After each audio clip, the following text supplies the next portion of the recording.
నమస్కారం. నేను మీ ఎన్నిముఖలింగం రుద్రాక్ష టీవీ నుంచి ఈ నివేదిక.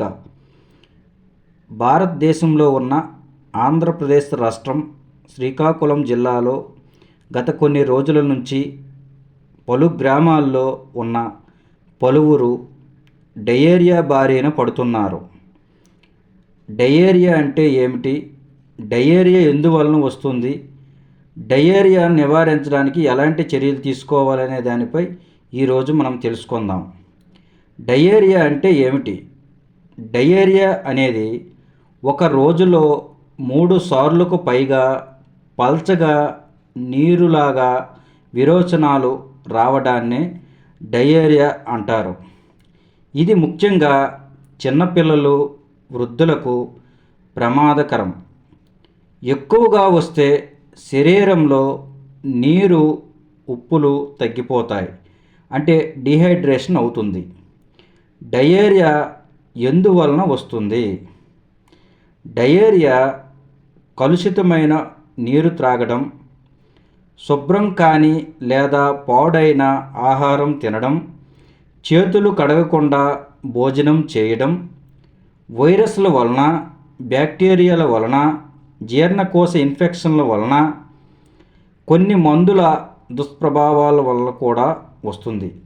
గ్రామీణ ప్రాంతాల్లో త్రాగునీటి సమస్యలు, పారిశుద్ధ్యం లోపం ప్రధాన కారణం. డయేరియాను నివారించడానికి చర్యలు ఎటువంటివి తీసుకోవాలి? ఎప్పుడు మరిగించిన లేదా శుద్ధి చేసిన నీరు త్రాగాలి. భోజనం ముందు, మురుగుదొడ్డి తరువాత సబ్బుతో చేతులు కడగాలి. తాజా వేడి ఆహారం మాత్రమే తినాలి. చుట్టుపక్కల పరిశుభ్రత పాటించాలి. పిల్లలకు టీకాలు వేయించాలి. రోటా వైరస్ టీకా ముఖ్యం. డయేరియా వచ్చినప్పుడు వెంటనే ఓఆర్ఎస్ ద్రావం ఇవ్వాలి. డాక్టర్ను మనం ఎప్పుడు సంప్రదించాలి? వాంతులు ఎక్కువగా ఉంటే, రక్తం కలిసిన విరోచనాలు ఉంటే, చిన్నపిల్లలు, వృద్ధులు బలహీనంగా కనిపిస్తే తప్పనిసరిగా డాక్టర్ను సంప్రదించాలి. శుభ్రమైన నీరు ఆరోగ్యమే మన గ్రామం. నీటి పారిశుద్ధ్యం మెరుగుపడితే డయేరియా వంటి వ్యాధులు తగ్గుతాయి. మీ గ్రామంలో త్రాగునీటి సమస్య ఉంటే సంబంధిత అధికారులను సంప్రదించండి. డయేరియా వస్తే ఏమి చేయాలి? ప్రతి ఇంటికి తెలుసుకోవలసిన విషయం. మన గ్రామాల్లో చాలామందికి వచ్చే ఒక సాధారణ సమస్య డయేరియా.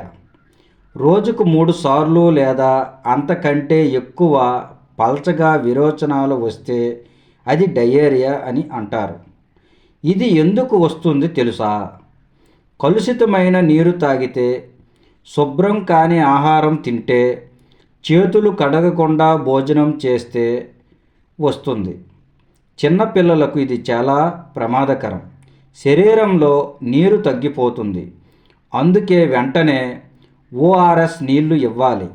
లేదంటే ఇంట్లోనే 1 లీటర్ మరిగించిన చల్లారిన నీటిలో 6 టీ స్పూన్లు చక్కెర ప్లస్ అర టీ స్పూను ఉప్పు కలిపి ఇవ్వాలి. నీరు ఎక్కువగా తాగించాలి. 2 రోజుల్లో తగ్గకపోతే వెంటనే డాక్టర్ను సంప్రదించాలి. మన సందేశం ఒక్కటే: శుభ్రమైన నీరు, ఆరోగ్యమైన గ్రామం. జై భారత్, జై హింద్. సర్వే జన సుఖినో భవంతు. లోకా సమస్తానాం సన్మంగళాని భవతు. ఓం నమః శివాయ.